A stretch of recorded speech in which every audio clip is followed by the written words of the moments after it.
Hi, I'm Matt Bainbridge. I'm a current BGSU dietetics intern. Today we're going to talk about heart awareness. Since it's February, it's Heart Awareness Month.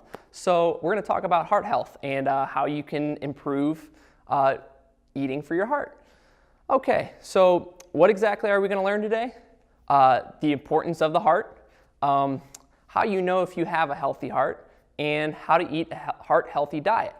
And we're going to make this really simple. We're not going to go into, obviously, some people do have heart problems and they are on specific diet restrictions. So we're going to keep this a little bit more general so that you can find a starting point, because everybody can use this for a starting point. Okay, so why is taking care of the heart so important? Well, it's clear that the heart is one of the most important muscles in the body.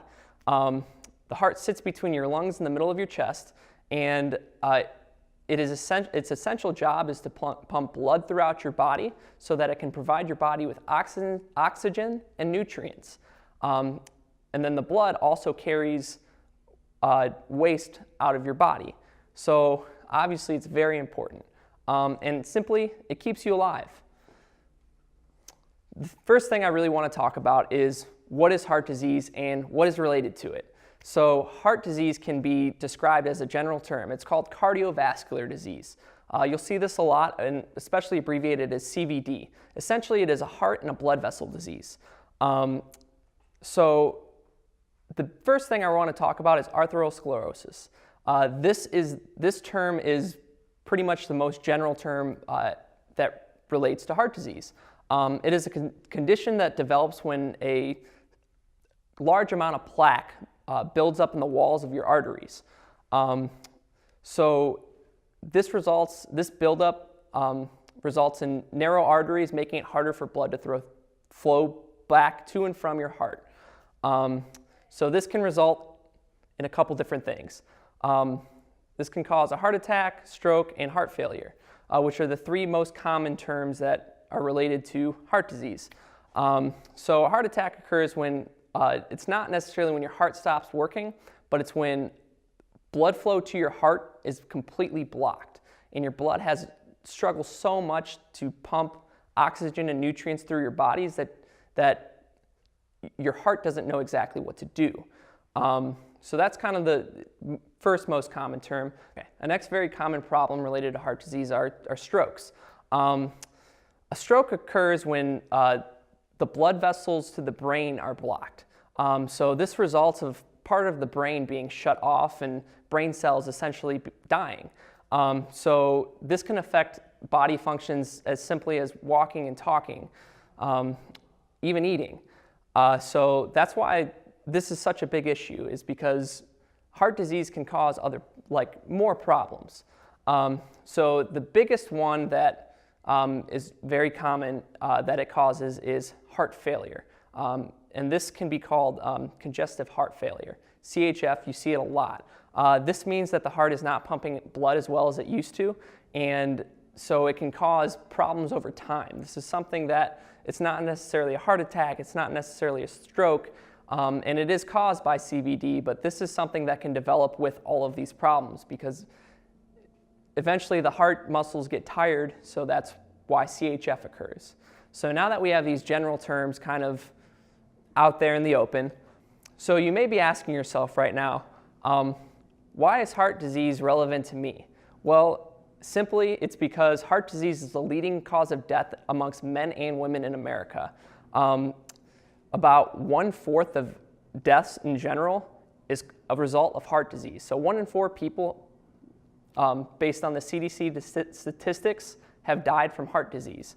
And the most common type is coronary heart disease. So this is what affects your arteries and veins directly, is the leading cause of these deaths. And on top of that, heart disease costs a lot of money.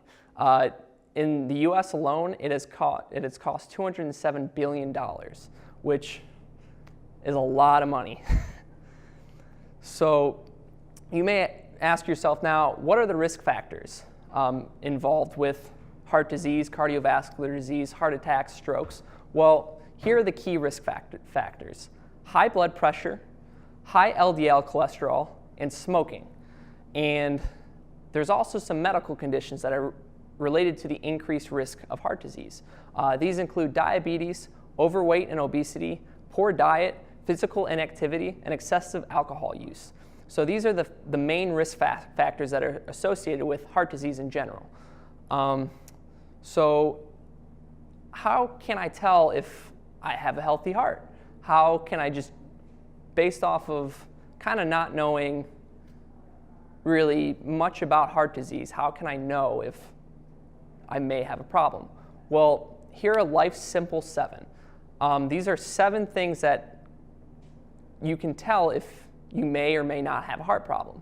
So the first one is if you avoid smoking and using tobacco products. If you're physically active every day is number 2. If you eat a heart-healthy diet is number 3. 4 is if you keep a healthy weight. 5 is if you keep your blood pressure healthy. Number 6 is if you keep your total cholesterol healthy. And number 7 is if you keep your blood sugar healthy. These 7 things, if you tend to do these, chances are you do have a healthy heart. If there's one of these things that really sticks out to you, maybe that's a sign that you may need to make a slight change in your life.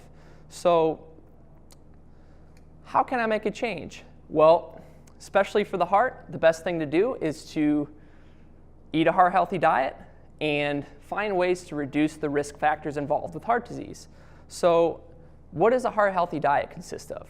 Well, a heart-healthy diet focuses on whole grains, fruits and vegetables, low-fat dairy products, poultry, fish, and nuts. And I know that may seem very general, but the key is limiting sodium, sugary foods and vegetables, limiting sodium, sugary foods and beverages, and red meats. So this is a little quick tip that I want you to keep in mind. 1/2, less than 7%, less than 300 milligrams, and 1 teaspoon. So what do these numbers mean? Well, 1/2 means limiting your intake of added sugars to no more than 1/2 your daily caloric intake. Less than 7% means limiting your saturated fat to less than 7% and your trans fat to less than 1% of your daily caloric intake. Less than 300 milligram means limiting your cholesterol intake to less than 300 milligrams per day. And 1 teaspoon means limiting your sodium intake to about 1,500 milligrams per day. 1,500 milligrams is roughly 1 teaspoon. So that's why I want you to keep that in mind, because a teaspoon is an actual measurement. It may be hard to really get the concept of what 1,500 milligrams of sodium actually looks like. So think of 1 teaspoon. So what simple adjustments can I make to my diet to actually achieve these quick rules? Well, the first one is for fresh, frozen, and canned vegetables and fruits, try to choose products that are in light sauce or syrup, sugar-free, or low sodium. You can also increase your fiber intake by consuming whole grain products, beans, fruits, and vegetables. And another tip is using liquid vegetable oils. This is opposed to using solid fats like butter and margarine. When you're looking at meats, choose the lean cut. And you can always compare the different cuts of meats when you're at the actual counter. And going off of that, only grill, bake, and broil.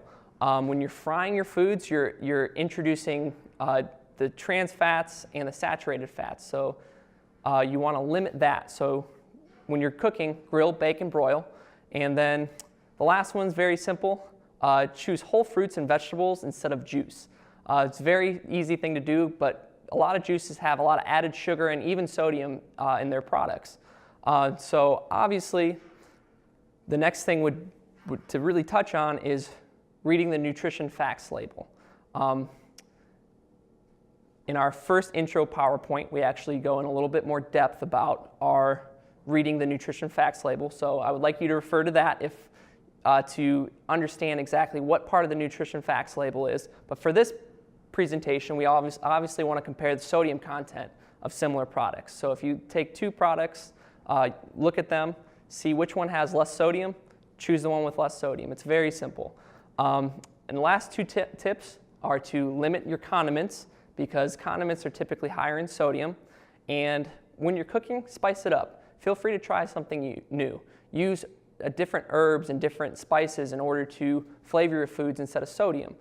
Because obviously we can use those herbs and spices to really bring out the different flavors in food to make them appealing to us, since we're subtracting salt from our diet. So that is a very simple way to be heart healthy and heart aware. Thank you.